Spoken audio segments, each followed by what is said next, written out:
ಓಂ ನಮೋ ವಾಲ್ಮೀಕಿಯೇ. ನಮಸ್ಕಾರ ಬಂಧುಗಳೇ. ನಾನು ನಿವೃತ್ತ ಪ್ರಾಧ್ಯಾಪಕ ಡಾಕ್ಟರ್ ಅರ್ಜುನ್ ಪಂಗನ್ನವರ್. ಹೇ ಸೀತಾರಾಮ್ ವಾಹಿನಿಯ ವಾಲ್ಮೀಕಿ ರಾಮಾಯಣ ಅಂದು ಇಂದು ಚಿಂತನ ಕಾರ್ಯಕ್ರಮದ 465ನೇ ಸಂಚಿಕೆಗೆ ತಮ್ಮೆಲ್ಲರಿಗೂ ಸ್ವಾಗತ.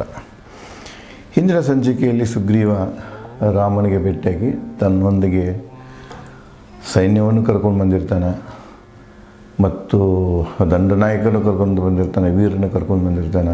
ಆವಾಗ ಎಲ್ಲರದ್ದು ಪರಿಚಯ, ಸಾಮರ್ಥ್ಯದ ಬಗ್ಗೆ ಪರಿಚಯ ಮಾಡ್ತಾನೆ. ಯಾರ್ಯಾರ ಸಾಮರ್ಥ್ಯ ಏನಿದೆ ಅದನ್ನೆಲ್ಲ ತಿಳ್ಕೊಂಡು ರಾಮಗೆ ಸಂತೋಷ ಆಗ್ತಿದೆ. ಸಂತೋಷದಲ್ಲಿ ರಾಮ ಸುಗ್ರೀವನನ್ನು ಅಪ್ಪಿಕೊಂಡು ಸುಗ್ರೀವನಿಗೆ ಹೇಳ್ತಾನೆ, ಅಬ್ಬರಿಸಲಿ ಮಳೆ ರಣಮಳೆ, ರಣರಣವಾಗಲಿ ಬಿಸಿಲು. ಅಬ್ಬರಿಸಲಿ ರಣಮಳೆ, ಏನು ನಾವು ಚಂಡಮಾರುತ ಅಂತ ಕರಿತೀವಲ್ಲ, ಇದು ಪ್ರಳಯ ಅಂತ ಏನು ಕರಿತೀವಲ್ಲ, ಭಾರಿ ಪ್ರಮಾಣದ ಮಳೆ ಆಗ್ತಿದೆ, ಮೋಡಗಳ ಸ್ಫೋಟ ಆಗ್ತಿದೆ, ಎತ್ತ ನೋಡಿದತ್ತೆಲ್ಲ ಜಲಮಯವಾಗಿರ್ತದೆ, ರಭಸದ ನೀರು ಹರಿತಿದೆ, ಎಲ್ಲ ಕಡೆಗೆ ನಾಶವನ್ನು ಮಾಡ್ತಾ ಇರ್ತದೆ. ಅದಕ್ಕೆ ನಾವೇನಂತೀವಿ ಅಂದರೆ ರಣಮಳೆ ಅಂತ ಕರಿತೀವಿ. ಮಳೆನೇ ಒಂದು ರಣರಂಗ ಆಗಿರ್ತದೆ, ಸಂಪತ್ತು ಮತ್ತು ಜೀವಸತ್ವಗಳನ್ನು ಕೊಚ್ಕೊಂಡು ಹೋಗ್ತಿರ್ತದೆ. ಅಂಥ ಮಳೆ ಬರಲಿ, ರಣರಣವಾಗಲಿ ಬಿಸಿಲು.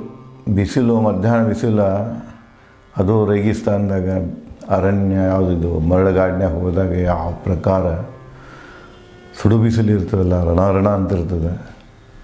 ಹಾಗೆ ಬಿಸಿಲು ಸಾಕಷ್ಟು ಕುದಿಲಿ, ಅದು ಸಾಕಷ್ಟು ರಣರಣ ಅನ್ನಲ್ಲಿ.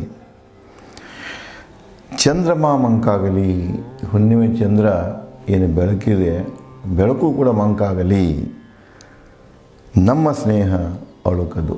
ಇದೆಲ್ಲನೂ ಬದಲಾದರೂ ಸಹಿತ, ಎಷ್ಟೋ ಈ ಕಠಿಣತೆಗಳು ಬಂದರೂ ಕೂಡ, ಏನೇ ಆದರೂ ಕೂಡ ನಮ್ಮ ಏನಿಬ್ಬರು ಸ್ನೇಹ ಇದೆ, ರಾಮ ಸುಗ್ರೀವನಿಗೆ ಹೇಳ್ತಾನೆ, ನಮ್ಮಿಬ್ಬರ ಸ್ನೇಹದಲ್ಲಿ ಯಾವುದೇ ಒಂದು ಸಂದೇಹ ಆಗಲಿ, ಅಳುಕಾಗಲಿ, ನಡುಕಾಗಲಿ ಇರುವುದಿಲ್ಲ. ಅಷ್ಟು ಗಟ್ಟಿಯಾದಂಥ ನಮ್ಮ ಸ್ನೇಹ ಇದೆ ಅಂಥೇಳಿ ರಾಮ ಸಂತೋಷದಿಂದ ಸುಗ್ರೀವನಿಗೆ ನುಡಿತಾನೆ. ಮುಂದುವರೆದು, ಓ ಸುಗ್ರೀವ, ನಿನ್ನಲ್ಲಿಯ ಸಾಹಸ ಗುಣ ಬಲ್ಲೆ. ನೀನು ಮಹಾಪರಾಕ್ರಮಿ ಇದೆ, ಸಾಹಸ ಗುಣ ನನಗೆ ಗೊತ್ತಿದೆ ಸುಗ್ರೀವ. ಸಂಘಟನಾ ವ್ಯವಸ್ಥೆ ನಿನ್ನ ಅದ್ಭುತ ಸಹಜ. ಈಗೇನು ಒಂದು ಕೆಲವೇ ಕ್ಷಣಗಳಲ್ಲಿ ನೀನು ಈ ವಾನರ ಸೈನ್ಯದ ಒಂದು ರಾಶಿಯನ್ನೇ ಕೂಡ ಹಾಕಿದೀಯ.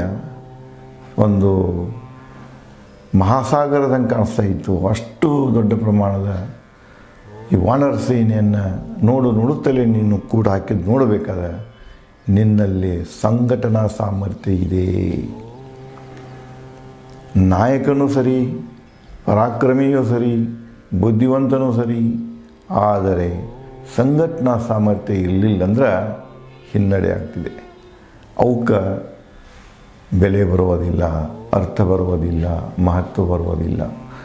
ನಾಯಕನಾದವನಲ್ಲಿ ಉಳಿದ ಒಳ್ಳೆಯ ಗುಣಗಳ ಜೊತೆಗೆ ಸಂಘಟನಾ ಸಾಮರ್ಥ್ಯ ಇರಬೇಕು.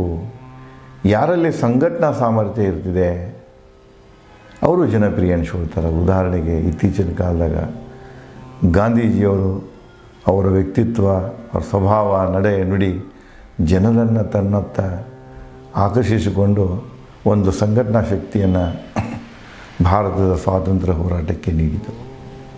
ಅಂಬೇಡ್ಕರ್ ಅವರ ಧ್ವನಿ ಶೋಷಿತ ಮತ್ತು ದಲಿತ ವರ್ಗವನ್ನು ಒಂದು ಕಡೆಗೆ ಕೂಡ ಹಾಕೋದಲ್ಲದೆ ನಿರಂತರವಾಗಿ ತಮ್ಮ ಹಕ್ಕುಗಳಿಗಾಗಿ ಹೋರಾಟ ಮಾಡುವುದನ್ನು ಕಲಿಸಿತು. ಹೀಗೆ ಸುಭಾಷ್ ಚಂದ್ರ ಬೋಸ್ ಯುದ್ಧ ಮಾಡಿ ಬ್ರಿಟಿಷರನ್ನು ಭಾರತದ ನೆಲದಿಂದ ಓಡಿಸಬೇಕಂತ ಅವರು ಕೂಡ ಆಜಾದ್ ಹಿಂದ್ ಫೌಜ್ ಸಂಘಟನಾ ಸಾಮರ್ಥ್ಯ ಇತ್ತು. ಹಿಟ್ಲರ್ನಲ್ಲಿಯೂ ಸಂಘಟನಾ ಸಾಮರ್ಥ್ಯ ಇತ್ತು. ಅವನು ಎಕ್ಸ್ಪೆಲ್ ಮಾಡಿರ್ತಾರೆ. ಅವನು ಇಷ್ಟು ಒರೇಷನ್ ಇರ್ತದಲ್ಲ ಭಾಷಣದ, ಎಲ್ಲಿ ಭಾಷಣ ಮಾಡ್ತಾನಲ್ಲಿ ಜನ ಕೂಡ್ತಿದ್ರು. ಕೆಲವೇ ಅಂದರೆ ಎಲ್ಲರಲ್ಲಿಯೂ ಇರುವುದಿಲ್ಲ, ಎಲ್ಲ ನಾಯಕರಲ್ಲಿಯೂ ಇರುವುದಿಲ್ಲ. ಕೆಲವೇ ನಾಯಕರಲ್ಲಿ ಈ ಸಂಘಟನಾ ಸಾಮರ್ಥ್ಯ ಇರ್ತಿದೆ. ಆದರೆ ಇವತ್ತು ಸಂದರ್ಭಕ್ಕನುಗುಣವಾಗಿ ಅದು ವ್ಯಕ್ತಿಯ ಸಾಮರ್ಥ್ಯ ನೋಡೋದಿಲ್ಲ, ಜಾಣತನ ನೋಡೋದಿಲ್ಲ, ಅವನಲ್ಲಿ ಎಷ್ಟು ದುಡ್ಡಿದೆ, ಎಷ್ಟು ಅಧಿಕಾರ ಇದೆ. ದುಡ್ಡು ಮತ್ತು ಅಧಿಕಾರಿ ಅವನಿಗೆ ಸಂಘಟನೆ ಮಾಡುವುದಕ್ಕೆ ಸಹಾಯಕವಾಗ್ತವೆ. ಅವನಲ್ಲಿ ಶಕ್ತಿ ಇಲ್ಲದಿದ್ದರೂ ಕೂಡ ಅವೆರಡೂ ಅವನ ಹತ್ರ ಇದ್ದು ಅಂದ್ರೆ ಸಂಘಟಿತರಾಗ್ತಾರೆ. ಇವತ್ತಿನ ಪರಿಭಾಷೆ ಚೇಂಜ್ ಆಗಿದೆ. ಜನರ ಸಾಮಾಜಿಕ ಮಾನಸಿಕ ಸ್ಥಿತಿ ಈ ಸಂಘಟನಾ ಅರ್ಥದಲ್ಲಿ, ವ್ಯಾಪ್ತಿಯಲ್ಲಿ, ಚೌಕಟ್ಟಿನಲ್ಲಿ ಅದು ಇವತ್ತು ಬದಲಾಗಿದೆ. ಅದಕ್ಕೆ ರಾಮ ಹೇಳ್ತಾನೆ, ಕೆಲವೇ ಕ್ಷಣಗಳಲ್ಲಿ ಎಷ್ಟೊಂದು ಸೈನ್ಯವನ್ನು ನೀನು ಒಂದು ಕಡೆಗೆ ಕೂಡಿಸಿದಿ, ಯುದ್ಧದ ತಯಾರಿಯನ್ನು ಮಾಡಿಬಿಟ್ಟು. ಇದು ನೋಡ್ಬೇಕಾದ್ರೆ ನೀನು ಸಂಘಟನಾ ಚತುರನಿದ್ದೀಯಾ, ಸಂಘಟನಾ ಸಾಮರ್ಥ್ಯ ಇದೆಯಾ ಅಂತ ಹೇಳಿ ಸುಗ್ರೀವನಿಗೆ ಹೇಳ್ತಾನೆ.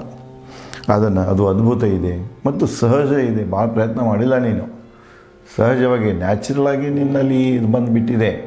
ಅದಕ್ಕಾಗಿ ನೀನು ಎಕ್ಸ್ಟ್ರಾ ತರಬೇತಿ ತೊಗೊಂಡಿಲ್ಲ. ಗೆರಿಲ್ಲಾ ಹೇಗೆ ಸೈನಿಕರು ತೊಗೊಳ್ತಾರಲ್ಲ ಹೇಗೂ ಇಲ್ಲ, ನೀನು ತರಬೇತಿ ಏನು ತೊಗೊಂಡಿಲ್ಲ. ಅದಕ್ಕಾಗಿ ಏನು ಎಕ್ಸ್ಟ್ರಾ ಕೆಲಸ ಶಿಕ್ಷಣವನ್ನು ತೊಗೊಂಡಿಲ್ಲ. ನಿನ್ನಲ್ಲಿ ಸಹಜ ಗುಣ ಇದೆ, ಸಂಘಟನಾ ಗುಣ. ಅದು ನನಗೆ ಈ ಸಂದರ್ಭದಲ್ಲಿ ಕಾಣಿಸ್ತಿದೆ ಅಂಥೇಳಿ ರಾಮ ಸುಗ್ರೀವನಿಗೆ ಹೇಳ್ತಾನೆ. ಮುಂದುವರಿಸಿ, ನನ್ನ ಆತ್ಮೀಯ ಸ್ನೇಹಿತನಾಗಿ ನೀನೊಬ್ಬನೇ ಸಮರ್ಥ. ಈಗೇನು ನಾನು ಇಲ್ಲಿ ತನಕ ಸ್ನೇಹಿತರನ್ನು ಮಾಡೇನೆ, ನನ್ನ ಅನುಭವಕ್ಕೆ ಬಂದಂಥ ಸ್ನೇಹಿತರಲ್ಲಿ ನೀನು ವಿಶೇಷ ಇದ್ದೀಯಾ, ನೀನೊಬ್ಬನೇ ಸಮರ್ಥನಿದ್ದೀಯಾ ಅಂತ ಹೇಳ್ತಾ, ಗೆಲ್ಲುವೆ ಎಲ್ಲ ವೈರಿಗಳನ್ನು ಸಹಾಯದಿ ನಿನ್ನ. ಸ್ವಂತಕ್ಕೆ ನಾನು ಸಾಕಷ್ಟು ಪರಾಕ್ರಮಿ ಇದ್ದೇನೆ, ಆದರೆ ನಿನ್ನ ಒಂದು ಸ್ನೇಹದಿಂದಾಗಿ, ನಿನ್ನ ಸಾಮರ್ಥ್ಯದಿಂದಾಗಿ, ನಿನ್ನ ಬಲದಿಂದಾಗಿ ನಾನು ಯಾರೇ ವೈರಿಗಳು ಬಂದರೂ ಕೂಡ ಅವರನ್ನು ಮನಸ್ಸುವಂಥ ಶಕ್ತಿ ನನ್ನಲ್ಲಿ ಬಂತು. ಯಾಕಂದರೆ ಅದಕ್ಕೆ ನಿನ್ನ ಸಹಾಯದ ಬೆಂಬಲ ಇದೆ ಅಂಥೇಳಿ ರಾಮ ಸುಗ್ರೀವನಿಗೆ ಹೇಳ್ತಾನೆ. ಅಪಹರಿಸಿದಂತೆ ಪುಲಮಾಪುತ್ರಿ ಸಚಿದೇವಿಯನ್ನು ಅನುಲ್ಲ ರಾಕ್ಷಸ ತನ್ನ ನಾಶಕ್ಕಾಗಿ ವೈದೇಹಿಯನ್ನು ಅಪಹರಿಸಿರುವನು ರಾವಣ. ಇಲ್ಲಿ ಮತ್ತೊಂದು ಉಪಮೆ. ಇಲ್ಲಿ ಒಂದು ಅಂದರೆ ಪುರಾಣದ ಒಂದು ಘಟನೆಯನ್ನು ಹೋಲಿಸ್ತಾನೆ. ಸೀತೆಯನ್ನು ಯಾರಿಗೆ ಹೋಲಿಸ್ತಾನದ? ಸಚಿದೇವಿಗೆ ಹೋಲಿಸ್ತಾನೆ. ಸಚಿದೇವಿ ಯಾರು? ಇಂದ್ರನ ಹೆಂಡತಿ. ಆದರೆ ರಾಕ್ಷಸ ಪುಲಮ ಏನದನಲ್ಲ, ಪುಲಮ ಒಬ್ಬ ರಾಕ್ಷಸ, ಡೆಮಾನ್. ಅವನ ಈ ಮಗಳು ಯಾರಂದರೆ ಸಚಿದೇವಿ.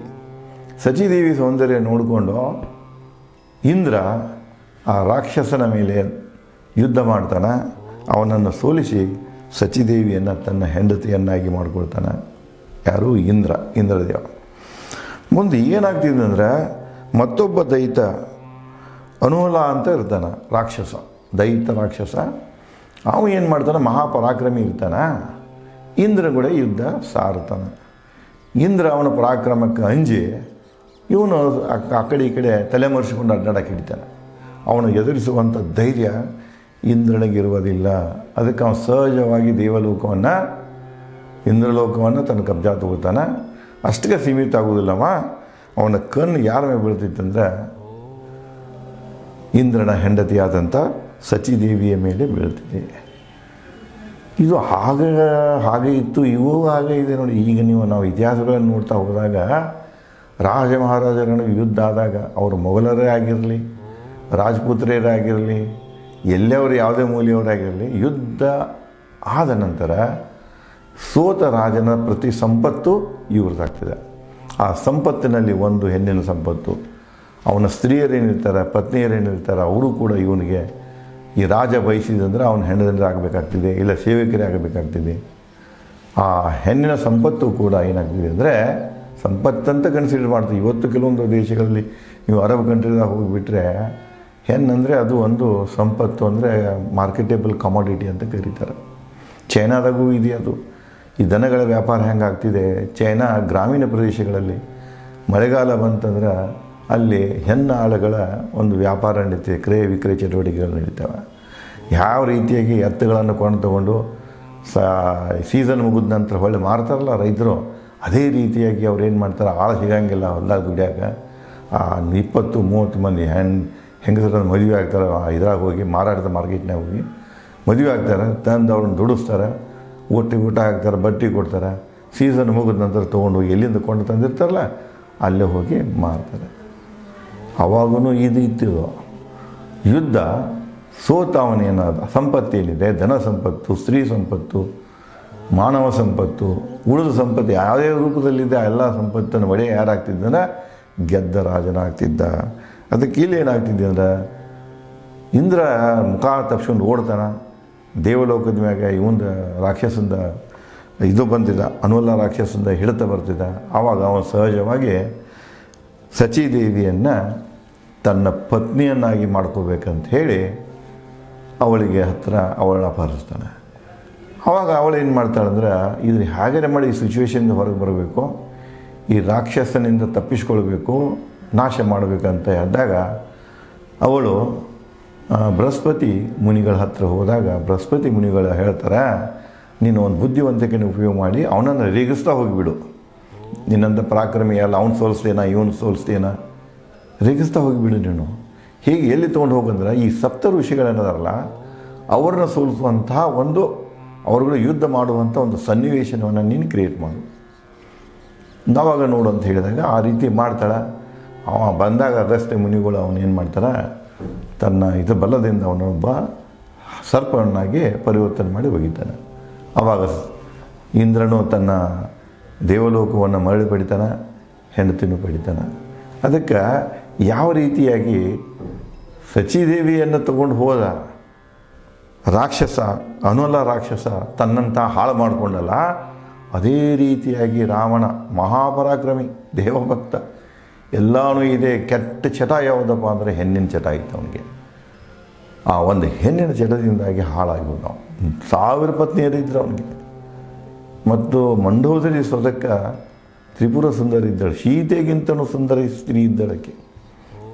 ಸೀತೆ ನೋಡಿದ ತಕ್ಷಣ ಅವನ್ನ ತಲೆಯಾಗಿ ಇವರು ಎಲ್ಲರೂ ಹೋಗಿ ಬಿಡಿಜೋರಾಗಿ ಬಿಡ್ತಾರೆ. ಅದನ್ನೇ ಸೀತೆಗೆ ಹೇಳ್ತಾನೆ ನಾವು, ನೀನು ನೋಡಿದ ತಕ್ಷಣ ನನ್ನ ಉಳಿದ ಹೆಂಡಂದಿರಲ್ಲಿ ನನ್ನ ಆಸಕ್ತಿ ಹುಡುಗಿ ಹೋಯಿತು ಸೀತೆ ಅಂತ ಹೇಳ್ತಾನೆ. ಅಷ್ಟು ಸೀತೆ ಮ್ಯಾಗ ಭಾವಕನಾಗ್ತಾನೆ.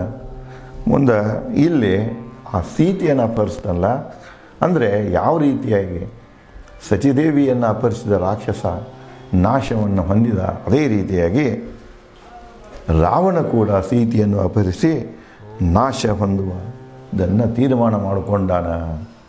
ತನ್ನ ಸಾವನ್ನು ತಾನೇ ಹೇಳ್ಕೊಂಡಾನಂತ ರಾಮ ಸುಗ್ರೀವನಿಗೆ ಹೇಳ್ತಾನೆ. ಎದ್ದಿತು ಅದೇ ವೇಳೆ ಧೂಳ ಗಾಳಿ, ಕುಗ್ಗಿತು ಸೂರ್ಯಕಿರಣ ಶಾಖ ತೀವ್ರತೆ. ಸಂದರ್ಭದಾಗ ಎಲ್ಲ ಬರ್ತಿರ್ತಾರೆ, ಕೂಡ್ತಿರ್ತಾರೆ, ಕಾಲು ತುಳ್ತಾ ನಡೆದಿರ್ತೈತೆ. ಅದೆಲ್ಲ ಧಾಣ್ ಧಾಣ್ ಧಾಣ್.